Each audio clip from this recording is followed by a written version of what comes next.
Maximum जो selection होगा वो 500 के डेटा सेट पे होगा। फिर यहाँ पे TF-IDF vector dot fit corpus text final, तो हमने देखा था कि टेक्स्ट फाइनल का जो डेटा था वो आपका कुछ इस तरीके से दिखेगा। एक सेकेंड,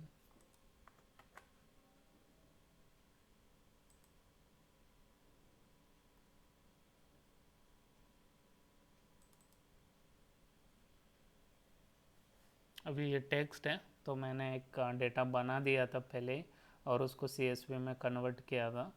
तो वो जो डेटा दिखेगा वो आपको एक टेक्स्ट फाइनल कॉर्पस के कॉलम में रहेगा और वो आपको इस तरीके से दिखेगा। ये देखिए टेक्स्ट फाइनल। तो यहाँ पे जो भी वैल्यूज आ रहे हैं, ये मोमेंट, HTTP, ये इस तरीके से फॉर्म हो रहा है।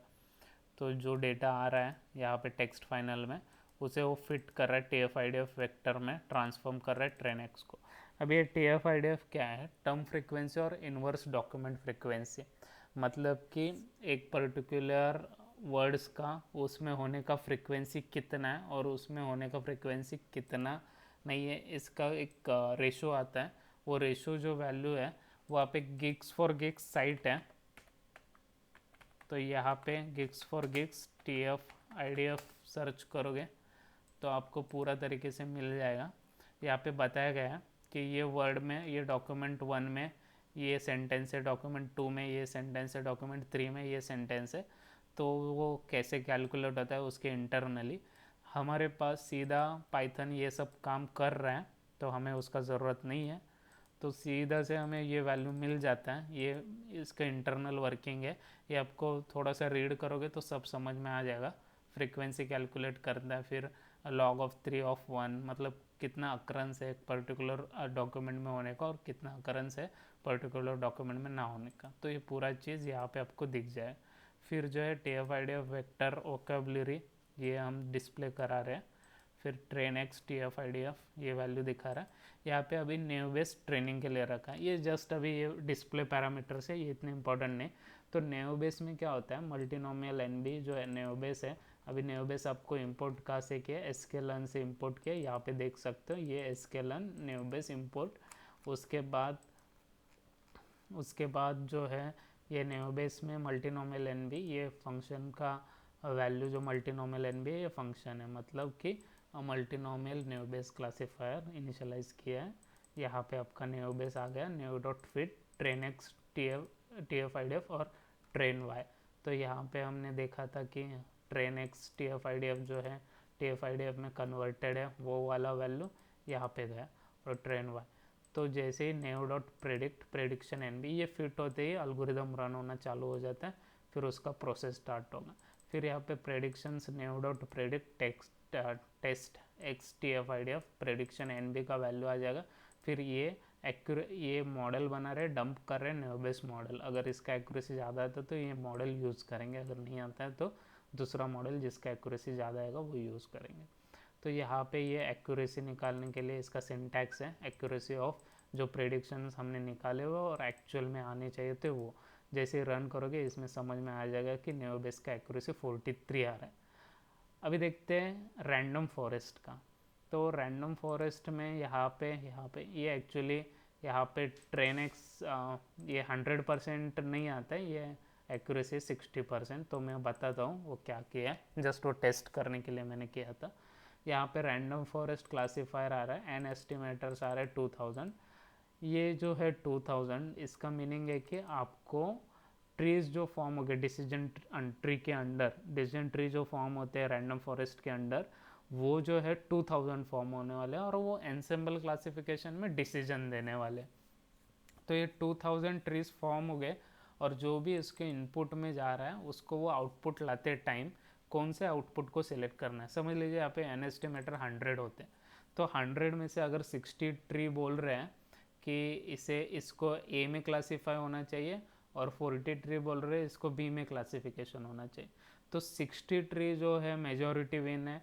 तो जो वैल्यू आएगा वो 60 ट्री की तरफ जाएगा और वो उसमें उसे क्लासीफाई करके देगा। यहाँ पे 2000 है तो कंपटीशन बहुत ज़्यादा होगा, इसीलिए टाइम जाएगा इसे प्रेडिक्ट होने में, और ये हम बेटर एक्यूरेसी के लिए एस्टिमेटर बढ़ा के चेक कर रहे हैं। तो यहाँ पे train X T F I D train Y यहाँ पे फिट कर रहे हैं। जैसे प्रेडिक्शन करेंगे तो टेस्ट एक्स पे test X T F I D F prediction जाएगा, वाई प्रेडिक्शन का वैल्यू आ जाएगा।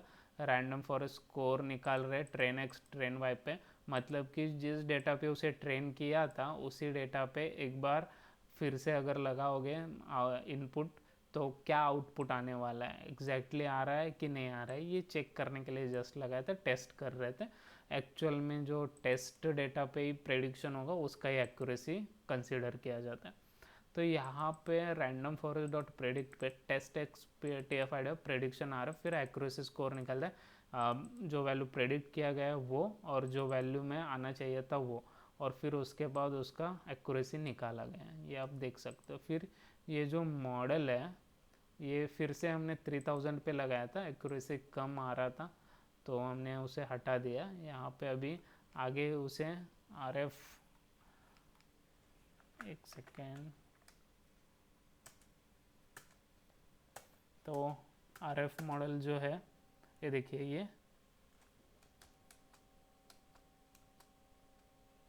तो ये बाद में आपको ये RF मॉडल सेव करके मिलता है, मतलब हम जैसे नेवबेस सेव कर रहे हैं यहाँ पे डंप कर रहे हैं तो ये सेम चीज़ आपको यहाँ पे लिखनी होती है, और वो जैसे ही वहाँ पे ओपन किया हुआ है तो रैंडम फॉरेस्ट भी सेम तरीके से आपका जैसे एक्यूरेसी ज़्यादा आ जाता है यहाँ पे आप इसे डंप कर सकते हो। तो यहाँ पे रैंडम फॉरेस्ट और ये फाइल नेम, फिर ये रैंडम फॉरेस्ट मॉडल, ये इस तरीके से ये फाइल में शेयर कर दूंगा आपको। तो यहाँ पे ये डंप हो जाएगा, यही फाइल हम यूज़ कर सकते हैं प्रेडिक्शन के लिए। तो इस तरीके से पूरा प्रोजेक्ट आपका अभी ये एल्गोरिदम एक्सप्लेन हुआ। अभी क्या हो रहा है यहाँ पे कि अभी मैं रन करके आपको बता देता हूँ कि प्रोसेस कैसे।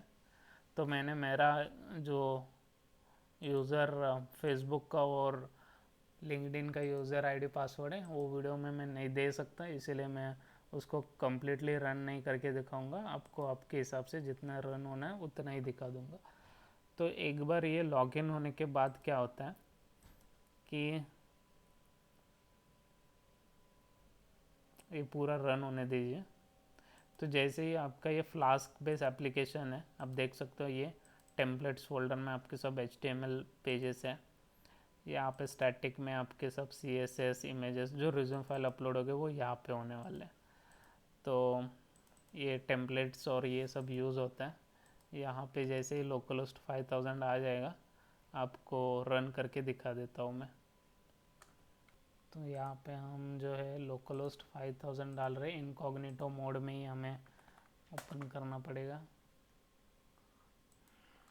कुछ इशू हुआ है इनकॉग्निटो में, दो सिस्टम ऑन होने की वजह से।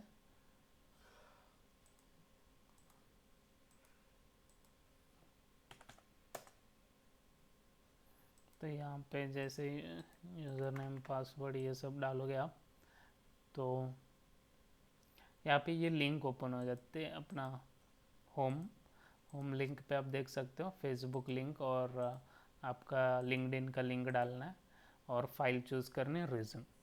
अभी यहाँ पे जैसे फेसबुक ऑन करोगे और यहाँ पे क्लिक करोगे फेच डेटा फ्रॉम फेसबुक, तो यहाँ पे कॉल जाएगा, आप देख पाओगे home.html में अगर जाते हो आप तो कॉल किसे जा रहा है, कौन से फाइल को जा रहा है आप देख सकते हो। यहाँ पे जैसे ही कॉल जाता है एंटर फेसबुक लिंक, फिर कॉल गया input text enter Facebook link, ये फेसबुक का लिंक जाता है। फिर यहाँ पे देखो फॉर्म का एक्शन जो है इसके अंडर सबमिट बटन जैसे ही है, तो यहाँ पे लिंक कॉल किया गया FB लिंक अपलोडर को, कॉपी किया Ctrl+C Ctrl+F, आपके app.py में आपने देखा तो यहाँ पे FB लिंक अपलोडर को कॉल जाता है। FB लिंक अपलोडर में यहाँ पे रिक्वेस्ट मेथड अगर पोस्ट है, यूज़र अगर सेशन में है, मतलब यूज़र लॉगिन हुआ है तो ही, तो request.form.get.fb लिंक, आपको ये FB लिंक यहीं पर मिलेगा जो यहाँ पे लिखा गया है। ये देखिए ये नेम जो होता है ये सेम होना चाहिए, अगर इसमें